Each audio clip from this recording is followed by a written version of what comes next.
Hello everyone, कैसे हैं आप सब। स्वागत है आपका आपके अपने YouTube channel computer education by Poonam. और जैसे आप देख रहे हैं कि मैं आज फिर से आपके लिए ट्रिपल सी से रिलेटेड मोस्ट 15 क्वेश्चन लेकर आई हूं, जो कि आपके अगस्त में होने वाले एग्ज़ाम के लिए बहुत बहुत इम्पोर्टेंट हैं। तो आई होप आपके लिए ये वीडियो इम्पोर्टेंट रहेगी और आपके लिए हेल्पफुल भी रहेगी। तो इसी शुभकामनाओं के साथ स्टार्ट करते हैं। और स्टार्ट करने से पहले जो भी आज हमारे साथ नए जुड़ रहे हैं वो चैनल को सब्सक्राइब जरूर कर ले, ताकि नोटिफिकेशन उनके पास समय से पहुंच पाए। तो चलिए फिर पहला क्वेश्चन स्टार्ट कर लेते हैं। पहला क्वेश्चन हमारे सामने यहाँ पे दिया हुआ है कि when hacker penetrated work network this is a network issue, यानी कि जब कोई हैकर किसी नेटवर्क में प्रवेश करता है तो यह एक नेटवर्क इशू है। यानी कि कौन सी नेटवर्क इशू की हम बात कर रहे हैं यहाँ पे। व्हेन आ है यहाँ पे ध्यान रखना, स्पेस नहीं आया है। तो when a hacker penetrates network this is a network dot issue. तो यह कौन सा नेटवर्क इशू है आपके सामने यहाँ पे बताना है। तो रिलायबल यानी कि विश्वसनीयता, परफॉर्मेंस, ठीक है, या फिर सिक्योरिटी, या फिर नॉन ऑफ दिस। तो इनमें से कौन सा होगा आपका यहाँ पे जो कि एक नेटवर्क इशू है, तो वो हो जाएगा आपका सिक्योरिटी। जो सिक्योरिटी होता है वो एक नेटवर्क इशू है जो आपको देखने को मिलता है। यानी कि जब कोई हैकर आपके नेटवर्क में प्रवेश करेगा तो जो सिक्योरिटी देगी, तो वहाँ पे अगर सिक्योरिटी आपने दिया हुआ है तो सामने वाला जो हैकर होगा वो आसानी से आपके कंप्यूटर को या फिर आपके डिवाइस को हैक नहीं कर पाएगा। ठीक है, तो वो एक इशू आपके सामने यहाँ पे देखने को मिलेगा। चलिए नेक्स्ट क्वेश्चन है हमारे पास कि निम्न में से किस फॉर्मेट में कंप्यूटर डेटा स्टोर करता है। यानी कि in which of the following from data is stored in computer. ठीक है, निम्न में से किस फॉर्मेट में कंप्यूटर डेटा स्टोर किया जाता है। डेसिमल में किया जाता है, बाइनरी में किया जाता है, हेक्साडेसिमल में किया जाता है, या फिर ऑक्टेल में किया जाता है। तो आपको सभी को पता है कौन से फॉर्मेट में डेटा यानी कि कंप्यूटर के अंदर स्टोर किया जाता है, वो होता है आपके बाइनरी। ठीक है, तो बाइनरी में हम क्या करते हैं, डेटा को स्टोर करते हैं। चलिए नेक्स्ट क्वेश्चन आपके सामने है कि टेलीफोन और नेटवर्क के तारों पर डेटा संचालित करके नेटवर्क प्रदान करने के लिए उपयोग की जाने वाली तकनीक है। यानी कि technology use to provide internet by transmitting data over wire of telephone network is. तो इसमें से आपको बताना है कि कौन सा वो यानी कि टेलीफोन नेटवर्क है जो कि तारों पर डेटा नेटवर्क करके इंटरनेट प्रदान करता है आपको, वह कौन सा उपकरण यानी कि कौन सी उपयोग की वह जानने वाली यानी कि तकनीक है। किस तकनीक के जरिए हम ये कर सकते हैं। ट्रांसमीटर के जरिए कर सकते हैं, डायोड्स के जरिए कर सकते हैं, HHL के जरिए कर सकते हैं, या फिर DSL के जरिए कर सकते हैं। तो कौन सा हो जाएगा, इसका आंसर हो जाएगा यहाँ पे DSLL। तो ये देख लेते हैं आखिर होता क्या है, इनकी फुल फॉर्म भी देख लेते हैं सभी के और समझ लेते हैं। ठीक है, तो यहाँ पे समझने के लिए सबसे पहले ट्रांसमीटर लिखा हुआ है। तो यह क्या होता है, यह एक दबाव में परिवर्तन का पता लगाकर और उन्हें प्रतिरोधक, धारिता या फिर अन्य विद्युत गुणों में परिवर्तित करने का काम करता है। ठीक है, जो ट्रांसमीटर होता है आपका। और डायोड्स की अगर हम बात करें कि यह एक इलेक्ट्रॉनिक घटक है जो करंट का एक दिशा में प्रवाहित होने देता है, एक दिशा में उसको दिशा को प्रवाहित होने देता है। इसका उपयोग आमतौर पर इलेक्ट्रॉनिक सर्किट में करंट को नियंत्रित, ठीक है, वो स्पेलिंग वो हिंदी में थोड़ा वो हो रहा है, तो नियंत्रित करके और सुधार प्रभाव पैदा करने के लिए किया जाता है। तो ये चीज आपको देखने वाली है यहाँ पर, इस चीज को आपको आसानी से समझनी है। नेक्स्ट अगर हम दूसरी की यहाँ पे बात करें HSL, सॉरी यहाँ पे थोड़ा सा इस तरह से रोड है तो इसकी वजह से थोड़ा सा आपको दिक्कत हो जाएगी, खैर इग्नोर करें। तो HSL के अगर हम HHL की फुल फॉर्म की बात करें तो उसकी फुल फॉर्म होती है हैरो हेजिडिम लोयलेट। ठीक है, तो ये इसकी फुल फॉर्म होती है। और इसका वर्क क्या होता है कि यह एक क्वांटम एल्गोरिथम है जिसे समीकरणों की यानी कि समीकरण की रेखिक प्रणालियों को हल करने के लिए डिजाइन किया गया है। ठीक है, रेखिक प्रणालियों को हल करने के लिए डिजाइन किया गया है। ये आपके यहाँ पर क्या है, आपका HHL है। नेक्स्ट अगर हम DSL की बात करें जो कि हमारा आंसर भी था, तो इसकी फुल फॉर्म होती है digital subscriber line. Digital subscriber line क्या होता है, यह एक मॉडर्न तकनीक है जो सेवा ग्राहकों तक मल्टीमीडिया और वीडियो जैसे उच्च बैंडविड्थ डेटा के परिवहन के लिए मौजूदा टेलीफोन लाइनों का उपयोग करती है, जो कि अभी आपको बताया गया है कि एक तकनीक है, तो उसके माध्यम से ये आई होप ये आपकी इन्फॉर्मेशन आपके लिए बहुत बेनिफिट रही होगी। तो इसको जरूर से चाहे तो आप इसको स्क्रीनशॉट ले सकते हैं या फिर आप लिख सकते हैं, ठीक है। हेल्पफुल है आपकी सारी ये इन्फॉर्मेशन। चलिए नेक्स्ट क्वेश्चन हमारे पास कि credit card was invented by. तो क्रेडिट कार्ड का जो इन्वेंटेड है यानी कि खोज करता है जिसके द्वारा इसकी खोज की गई थी क्रेडिट कार्ड की, तो वो कौन है? चार्ल्स बेबेज है, जॉन बिगिंस है, या फिर चार्ल्स हॉल है, या फिर इनमें से कोई नहीं है। तो कौन हो जाएंगे? जॉन बिगिंस हो जाएंगे, क्योंकि चार्ल्स बेबेज कंप्यूटर की खोज करने वाले हैं। और अगर हम यहाँ पे बात करें चार्ल्स हॉल्स है जो कि 3D सिस्टम से रिलेटेड संबंधित रखते हैं, जो खोज करते हैं, तो यहाँ पे आपका जो आंसर हो जाएगा जॉन बिगिंस हो जाएगा, ठीक है। चलिए नेक्स्ट क्वेश्चन की बात करें हम, in banking, railways ETC which computer are use. यानी कि बैंक में, रेलवे में इत्यादि, रेलवे और बैंक इत्यादि इन सभी में, यानी कि एयरलाइंस की अगर हम बात करें, बैंक की बात करें, रेलवेज की बात करें, तो वहाँ पर जो कंप्यूटर का इस्तेमाल होता है, किस कंप्यूटर का इस्तेमाल होता है ये पूछा गया है आपको। तो मिनी कंप्यूटर का होता है, माइक्रो कंप्यूटर का होता है, सुपर कंप्यूटर का होता है, या फिर मेन फ्रेम कंप्यूटर का होता है। जी बताइए किसका हो जाएगा यहाँ पे?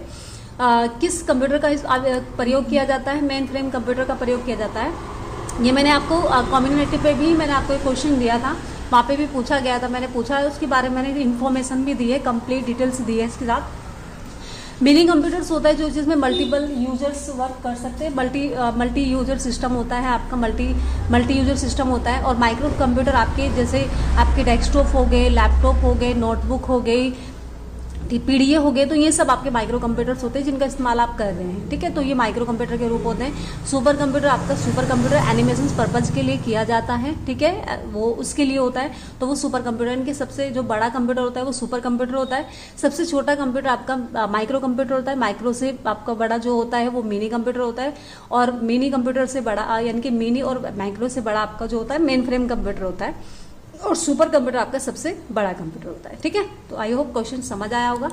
नेक्स्ट क्वेश्चन है हमारे पास कि an electronic path that sends signals from one part of computer to another is. एक इलेक्ट्रॉनिक पाथ जो सिग्नल को एक पार्ट से दूसरे पार्ट में कंप्यूटर को भेजता है, उसे हम क्या कहते हैं, ठीक है। वो कौन सा होता है? आपका लॉजिक गेट होता है, मोडम होता है, बस होता है, सीरियल पोर्ट होता है। तो कौन सा होता है भाई? आप सभी को पता है, वो होता है बस, ठीक है। तो ये क्या करता है? यानी कि उस सिग्नल को एक पार्ट से दूसरे पार्ट तक कंप्यूटर तक भेजता है, वो बस होता है, ठीक है। चलिए नेक्स्ट क्वेश्चन है हमारे पास कि ARP स्टैंड फॉर, ARP की फुल फॉर्म आपको बतानी है। एड्रेस रिवर्स प्रोटोकॉल होता है, या फिर एड्रेस रेसोल्यूशन प्रोटोकॉल होता है, या फिर एड्रेस रिप्रेजेंटेटिव प्रोटोकॉल होता है, या फिर एड्रेस रिकॉर्डिंग प्रोटोकॉल होता है। तो ये आपको फुल फॉर्म बतानी है। आई होप ये क्वेश्चन आपको आता होगा।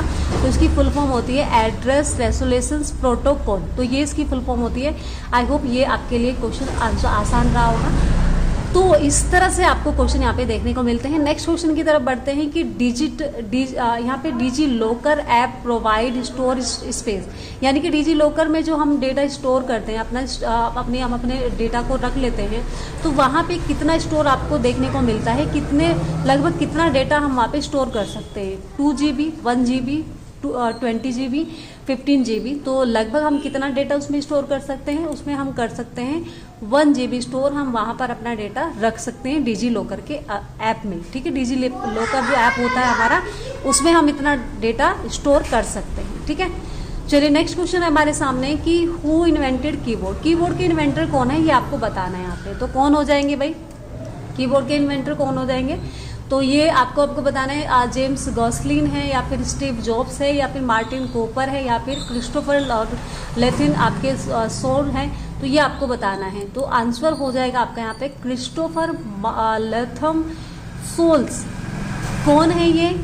ये आपकी कीबोर्ड के आविष्कारक हैं, तो ये आपको ध्यान रखना है। इसके अलावा ये जो 3 ऊपर के दिए हुए हैं मैंने बहुत बार बताए हुए हैं आपको, बहुत बार आपको क्वेश्चन में बता चुकी हूँ मैं। अब आप इन तीनों का आंसर मुझे आप जरूर बताएंगे कि ये किस चीज़ के आविष्कारक है, ठीक है। यानी कि जेम्स गॉसलिंग ने किस चीज़ का आविष्कार किया है, स्टीव जॉब ने किसका किया है, और मार्टिन कूपर ने किसका किया है। मैंने आपको कम्युनिटी में भी कराए हैं और मैंने आपको क्वेश्चन में भी कराए हैं। तो इनका आंसर आप मुझे जरूर कमेंट बॉक्स में जरूर देंगे, मुझे इंतजार रहेगा आपके आंसर का, ठीक है। चलिए नेक्स्ट क्वेश्चन है हमारे पास कि व्हाट इज मीनिंग EEPROM, यानी कि EEPROM की फुल फॉर्म आपको बतानी है। तो क्या हो जाएगा, electronic erasable programmable read only memory, या फिर electronic erasable programmable read only memory, या फिर electronically erasable programmable reach only memory, या फिर electronical erasable practical reach only memory. ये एक ही ई लिखा गया है यहाँ पे, लेकिन ये इसका फुल फॉर्म यहाँ पे दिया हुआ है, ठीक है। तो ये आपको ध्यान रखना है। अब इसका आंसर आपको बताना है, तो आंसर क्या हो जाएगा, EEPROM का फुल फॉर्म आपको बताना है। तो आंसर हो जाएगा इसका बी, ठीक है, electronical erasable programmable read only memory, ये इसकी फुल फॉर्म होती है। आई होप आपको समझ आया होगा, ठीक है। नेक्स्ट क्वेश्चन की बात करते हैं कि what is meaning of OSI।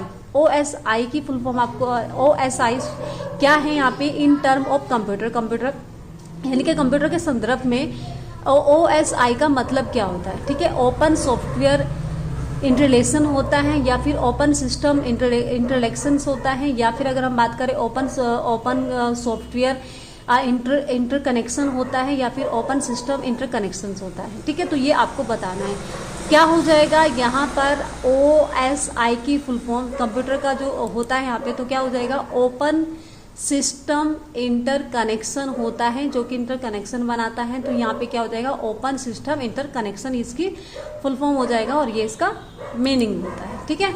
Next question है हमारे पास कि which type of storage device in BIOS जो होता है आपका, इनमें से कौन सा, यानी कि BIOS यानी कि बायोस किस प्रकार की स्टोरेज डिवाइस है, ये आपको बतानी है। प्राइमरी है, सेकेंडरी है, टर्टियरी है, या फिर कोई डिवाइस नहीं है।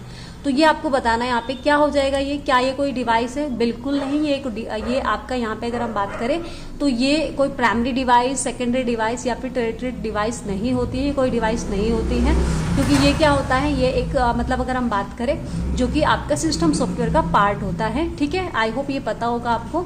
तो BIOS की फुल फॉर्म होती है basic input output system, basic is input output system, ये इसकी फुल फॉर्म होती है, ठीक है। तो चलिए नेक्स्ट क्वेश्चन की अगर हम बात करें, नेक्स्ट क्वेश्चन है हमारे पास की फुल फॉर्म ऑफ WORM की फुल फॉर्म आपको बतानी है। राइट वंस रीड मैनी, या फिर राइट वन रैंडम मेमोरी, या फिर वर्क ऑन रियल मेमोरी, या फिर नॉन ऑफ दीज। तो क्या हो जाएगा आंसर, आंसर हो जाएगा राइट वंस रीड मैनी, यानी कि लिखा एक बार जा रहा है और पढ़ा कई बार जा रहा है, तो ये इसका फुल फॉर्म होता है। तो क्या हो जाएगा, राइट वंस रीड मैनी, ठीक है। नेक्स्ट क्वेश्चन है हमारे पास कि विच of the following is supportive for big data analysis. Big data analysis यानी कि बिग डेटा एनालिटिक्स के लिए निम्नलिखित में से कौन सहायक है। तो कौन इनमें से सहायक होता है, क्लाउड स्टोरेज होता है, सोशल नेटवर्क होता है, ई-कॉमर्स होता है, या फिर ऑल ऑफ दीज होता है। तो या फिर सभी हो जाएंगे। तो ये सारे ही हमारे बिग डेटा के लिए यहाँ पे एनालिसिस करने के लिए सहायक होते हैं। क्लाउड स्टोरेज भी होता है, सोशल नेटवर्क भी होता है, ई-कॉमर्स भी होता है। तो ऑल ऑफ दीज यहाँ पे सभी आपके सामने आंसर हो जाएंगे, ठीक है। नेक्स्ट एंड लास्ट क्वेश्चन है हमारे पास कि what is full form of TIFF। तो TIFF की फुल फॉर्म बतानी है। आपके पास ऑप्शन दिए गए हैं कि the image format, file format, tagged image file format, या फिर टैग्ड इमेज फाइल फ्रंट होता है, या फिर द इमेज फैक्स फॉर्मेट होता है। तो क्या होता है, इसकी फुल फॉर्म हो जाती है आपकी टैग्ड इमेज फाइल फॉर्मेट होता है। क्या होता है, टैग इमेज फाइल फॉर्मेट होता है। तो ये थे आज आपके लिए आपके 15 क्वेश्चन जो आपके लिए बहुत इंपॉर्टेंट है और बहुत यूजफुल है, यानी कि आने वाले क्वेश्चन है, इनमें से आपको कोई भी क्वेश्चन वहाँ पे देखने को जरूर मिलेगा। तो ये क्वेश्चन आपको अच्छे से लर्न करने हैं, इनको अच्छे से पढ़ के जाना है, ताकि आपका एग्ज़ाम ए ग्रेड से आप पास हो, अच्छे ग्रेड से आप पास हो। तो यही मेरी शुभकामनाएं आप सभी के लिए। और जो भी अगस्त में होने वाले जो एग्ज़ाम हैं उन सभी के लिए आपको बहुत बहुत शुभकामनाएं, ताकि आपका एग्ज़ाम बहुत अच्छे से जाए, आप ए ग्रेड से पास हो। तो इसी शुभकामनाओं के साथ मिलते हैं नेक्स्ट वीडियो में। Thanks for watching.